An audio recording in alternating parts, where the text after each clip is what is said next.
now since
Sir, your mic is muted. Rohit, you are muted actually. yeah, sorry for that, sir. Yeah, so here what exactly we are doing is we have got the resources from ESI. Once you install the Visual Sim software, you have got the resources actually in under C drive wherever you have installed it. So we'll be getting a program files. Under that you have ESI group, you have SEM1 2021.0, whatever version you have installed, and then you have examples folder. On this examples folder, we will be actually having this SEM-FD, SEM-HF. So different type of examples are readily available. So you can pick up the examples from this in order to understand the concept and how exactly you have to assign the excitations, all the parameters you can completely analyze. So as of now, I took horn.igs file from this particular file. Okay, horn underscore VE example, I have took horn.igs. So you can directly open up the design under mesh window. So initially, whenever you drop your design IGS file, you'll be getting it in this particular format, in the wireframe format. So if you want to edit this particular format, what you can do is you can go for flat wireframe format in order to get this. So here now you can see how to rotate and how to pan and how to zoom in, zoom out. So if I click and hold my mouse scroll button, and if I want to rotate it, I can rotate it as per my requirement. Okay, so I can just click, hold on my mouse cursor, and I can rotate it. Similarly, once you want to realign it, you have to just click on this center button of this axis. So once you click on center button of the axis, however your antenna has been positioned, you'll be actually getting that particular positioning. So this is done. Now we have to allocate the parts for each and everything. If you want to pan, if you want to pan your complete on, front, back, forward, etc., you can scroll it, you can pan it across. You have to right click, press the right click on the structure, hold it and try to move it. That's it. And similarly, zoom in, zoom out to maximize and minimize your design. So in this design, what you have to do is, here at the top, you have a selection window. This is nothing but your selection window. How exactly you want to select it, you have to go about. And here you can see by default, whenever you're dropping down IGS file from any other softwares or any other CAD tools, you will be getting default one part only. You have to now split up the parts as per the requirement. So now what I'll try to do is, in order to split up the parts, we have a selection entities here. Basic entity in the sense it selects up the complete antenna. If I go for surface, I can select surface by surface. Okay, now I have selected surface. The mode is surface by surface selection. So once this is done, now I have to select my surfaces. So just click on regions, that's it. So outer regions, all the outer regions, I'm selecting it.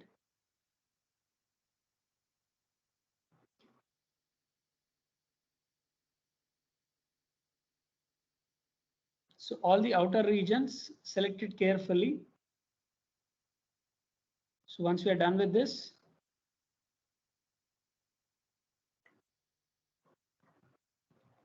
yeah, so we are done with almost all outer regions.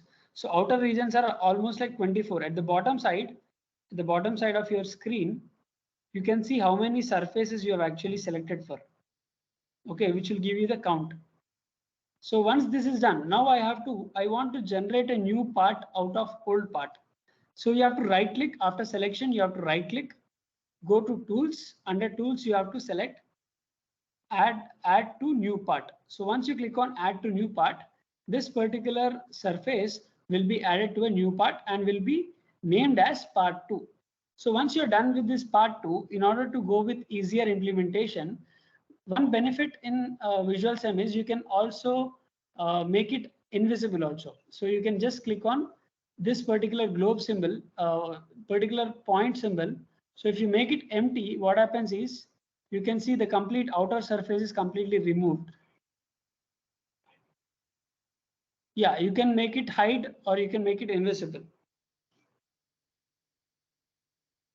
So apart from this, now I want to select the inner region. So in order to select the inner region, again, let it be surface by surface only. Now select all the parts.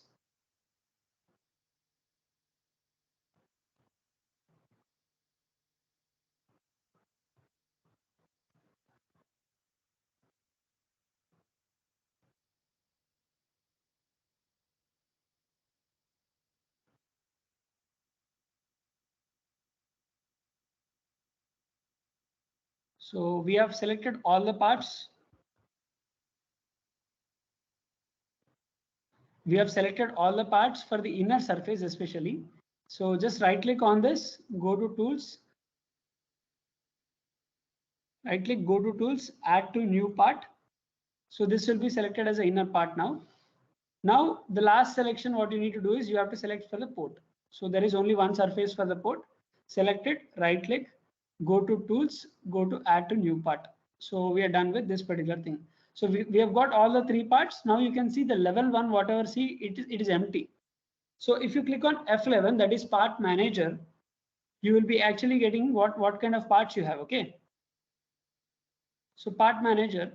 So level 1 is completely empty. It doesn't contain any surfaces because I've already extracted all the surfaces from level 1. So I have to rename all the parts, whatever I've got it. So metallic surface.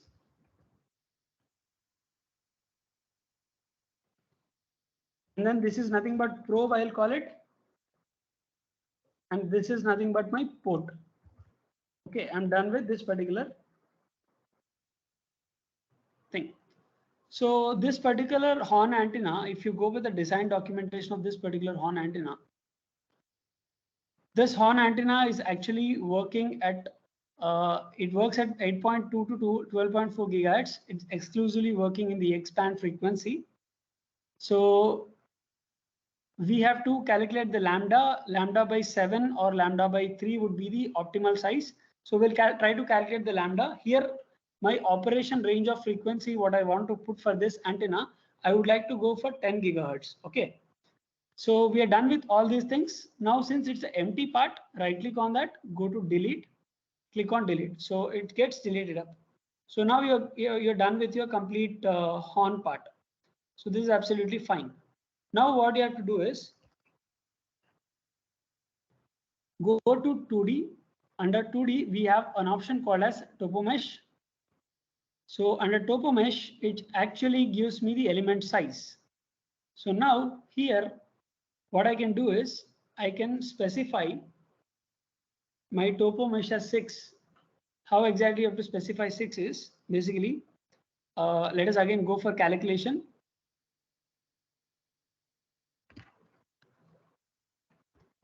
Three into 10 to the power of 8 divided by, it's 10 gigahertz, right? 10 gigahertz. So 10 into,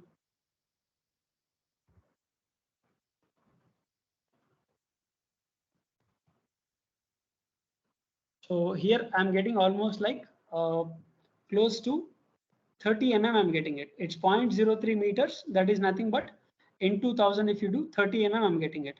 So here I have to check with the mm size. So I can either go for lambda by 5. This is a representation what everyone has to remember. So basically whenever you're trying to create some mesh elements are usually based on the lambda size.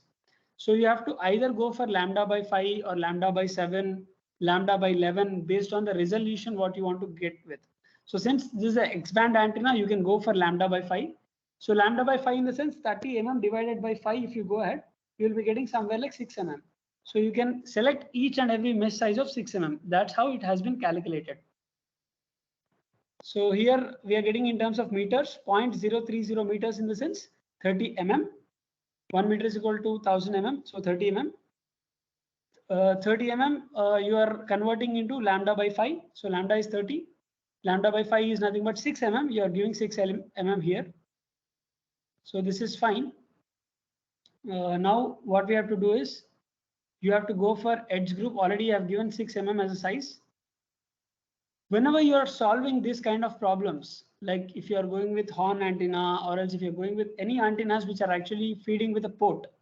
So what you have to do is usually the port should have the higher mesh, should have the higher number of elements when compared to the complete antenna. So here also we'll try to do the same thing. Just click on plus symbol. So here you'll be getting edge group. Select the edges, whatever edges you have, right? Select all the edges. Select all the edges, click on modify. Here change the value to exactly half of the original mesh size, whatever you have put. Original mesh size you have put it as 6. Half of the mesh size will be 3. Let us go for that. Once you are done with all these meshing operations, click on mesh all surfaces. So once you click on mesh all surfaces, you can see the proper meshing would be done on all the surfaces. So these are the elements or unknowns which will be actually evaluated by your tool. So each and every triangle will be evaluated by your tool with the proper integration techniques and electromagnetic equations will be pushed down into a matrix. Thereby the RHS computations will be done. So this is how it will be solved up. So now you can also check the element normal. So you're done with the mesh. So here you can see the number of elements. So you're getting somewhere like 2070 elements. Now we have to solve all 2070 elements to completely provide the results. So this is one methodology. So now let us go for checking the element normals. So just click on check, go to element normals, just click on check. So here you want to represent the color normals by arrows. Just click on arrows. So once you click on arrows, you will be in a position to observe the complete arrows. So if you see the complete antenna arrows are towards inside. So this is a proper thing. In horn antennas, whenever you're going, this particular orientation should be available. And moreover, if you see the port, the lines, the element lines should be inside the port. If I remove this port, if you see, this should be inside the port. Wait, I'll just show you. See, now if you see my field lines are completely inside. That means whatever I'm trying to feed it to my antenna, that is properly entering into my antenna. That is what is a perception, what we should have. So whenever you're trying to create some port based antennas, this is one of the basic tip everyone has to remember. Earlier in the dipole antenna design, we didn't go with any port excitations. That's the reason we didn't go with any checks. So here, after doing checks, basically you'll be getting an option saying that orientation of 2D mesh normals is uniform. So if you are getting this particular message, that means your design is proper. There is no sort of issue with your design. In terms of syntactical approach, there is no sort of issue. So this is one assurance what we'll be getting it. Okay. So once we are done with this, click on apply, close. all modifications are accepted. Orientations of 2D mesh normals is uniform.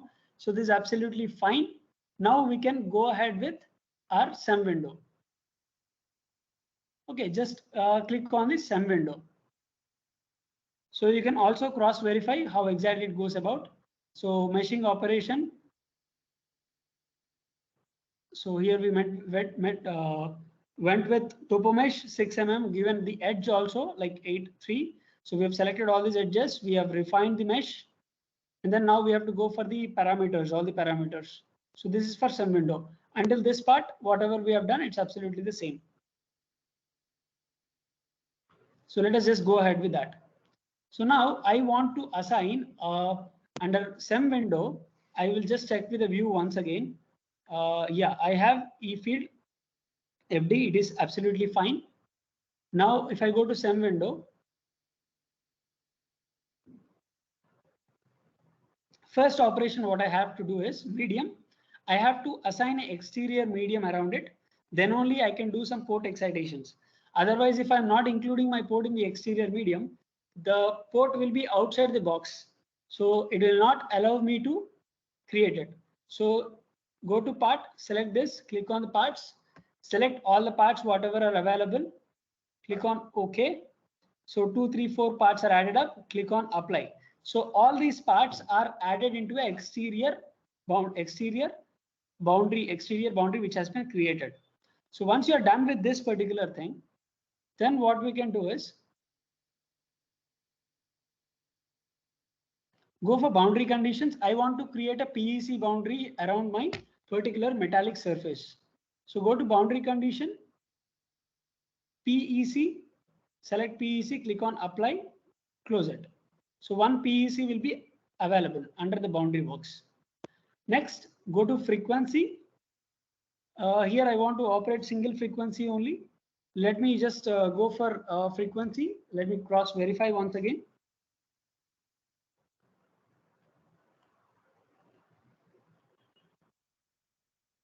Yeah, it's 10 gigahertz. So 10 E9 I have to enter into this particular thing. 10 E9.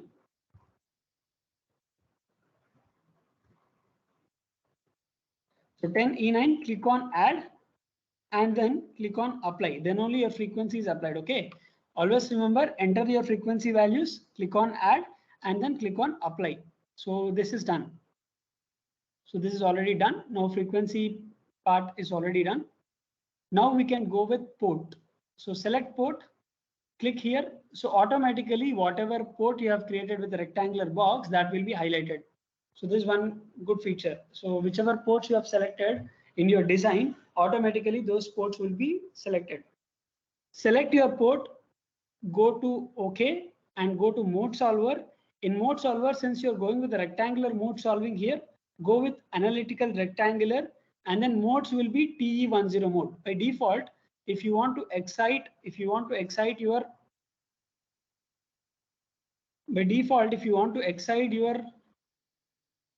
one second, I'll just try to rearrange this. Yeah. If you want to excite your port, your waveguide port, what you need to do is you have to go for TE10 mode. So once you are done with these all things, you have to click on apply. So in this stage, if you are getting any sort of errors, that means you didn't assign any medium. So always remember, always you have to start with a medium. You have to assign an exterior medium around your particular antenna, all the parts of the antenna. And then boundary condition we have assigned it, frequency we are done with, port we have excited, it's properly fine. Now I have to go for my outputs. I have to give my far field sphere. Let it be the same 1 degree step size. I want to use it. Far field power, let it be on. Click on apply. So we are done with this particular part. Close it. Go to CEM. Under CEM, again you have single excitation. Go for single excitation. Wait a second. So for this, especially when you're dealing with ports, what happens is you don't need to go to single excitation. automatically how many ports you are creating, the excitation will be automatically created. We don't need to create anything else. So here you can see single excitation. If you double click on the excitation box, you'll be getting excitation box. So here mode is already been assigned. Now select your far field sphere, assign whatever sphere you have already created, select it, click on OK, done with this. Now select your currents, surface power, port modes. If you want to select, go ahead with that and click on apply. So once we are done with this, excitation is also applied. Now what I can do is I can go with this. Now I can go with my output parameters. I have to give my final output. So final output.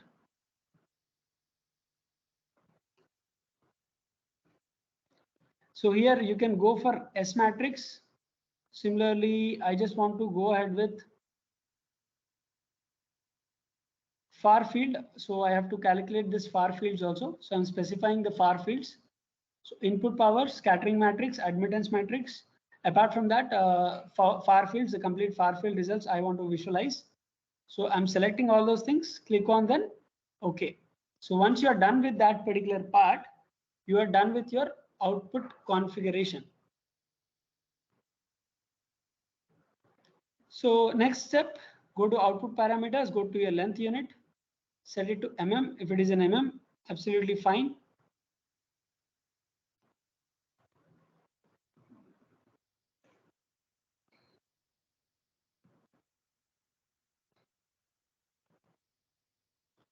So once you are done with all these things, next step what you have to do is, now we have to assign the materials. So there is one material which is pending, which I have to assign for my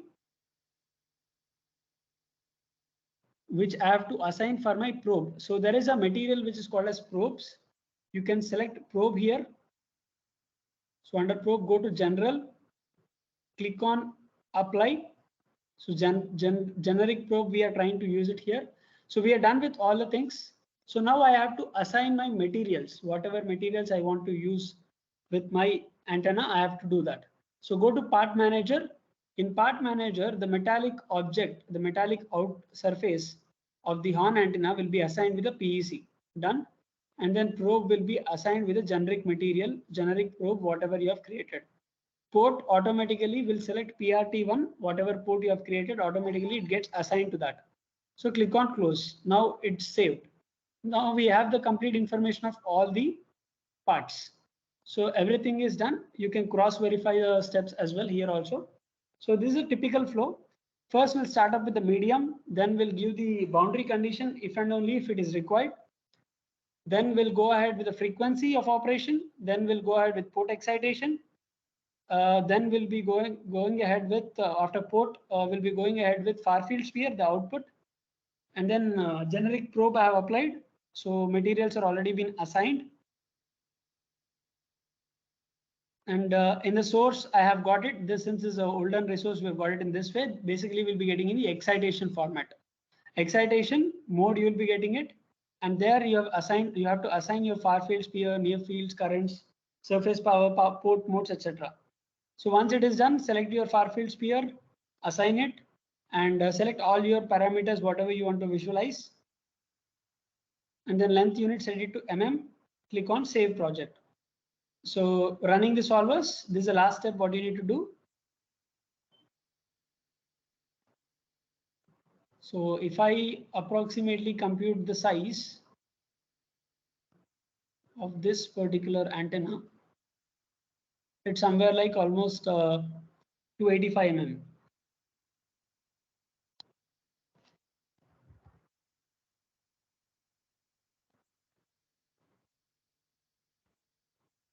So it's almost equivalent to your 10 lambda. So here for this case also we can go ahead with MOM logic.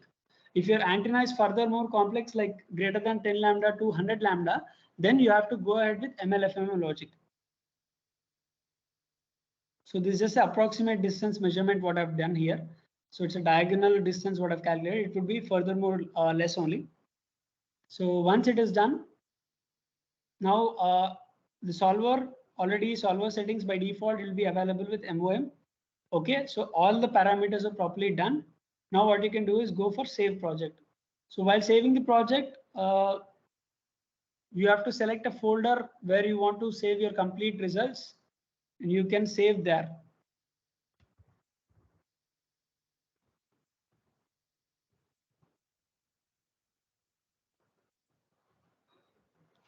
Save it. So once you have saved your project, also save your VDB file also.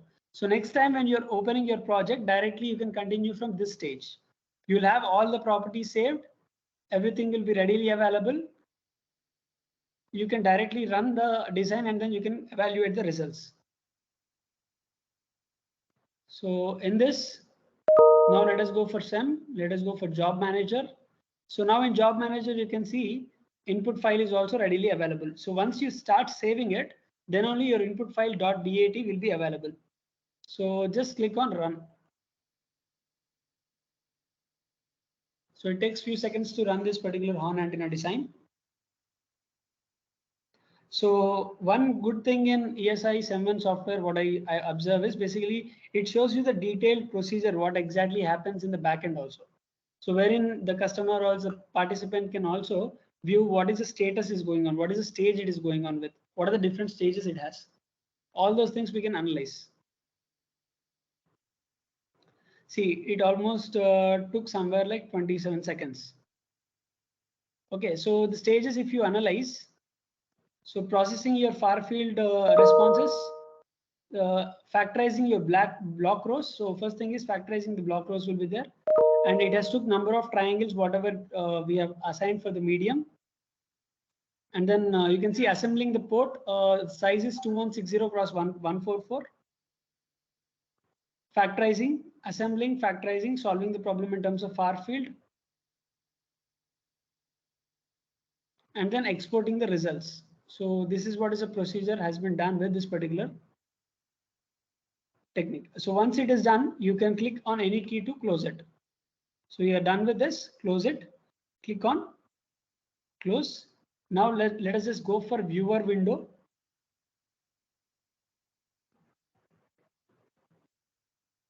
So in viewer window, go to file, go to import and plot curves. Select this particular folder, go to desktop or wherever you have saved the file, go to that particular location. Select your antenna and select your ERFH5 file, what you have generated, the result file, whatever you have generated. Then click on open. So we have got the result file in this particular format. So you can go for contour, you can go for spherical grid, you can go for the excitation, field versus angle, you can go ahead with.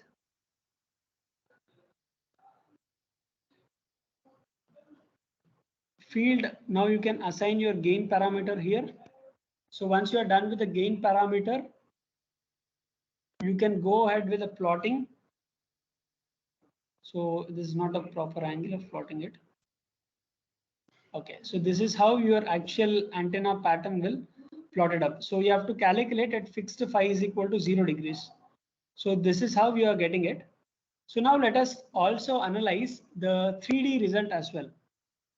So let me just change this to new window page. So let us go for polar.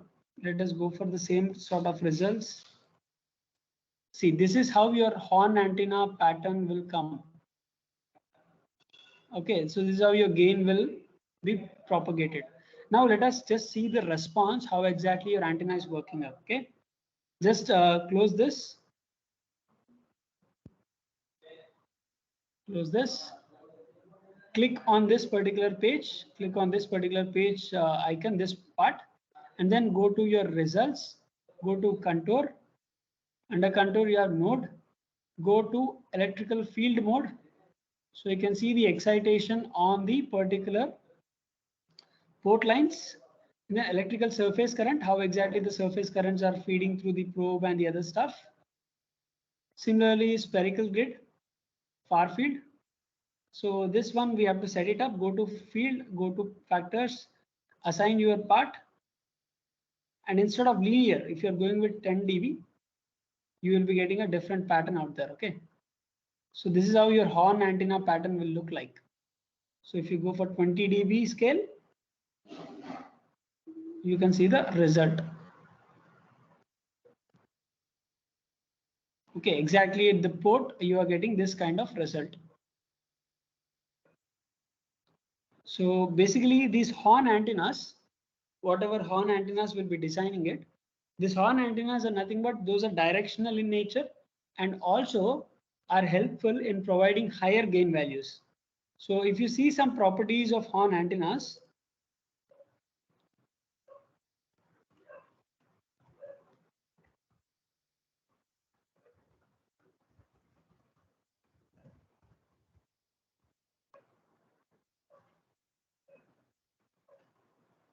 so a horn antenna, it's also called as a microwave horn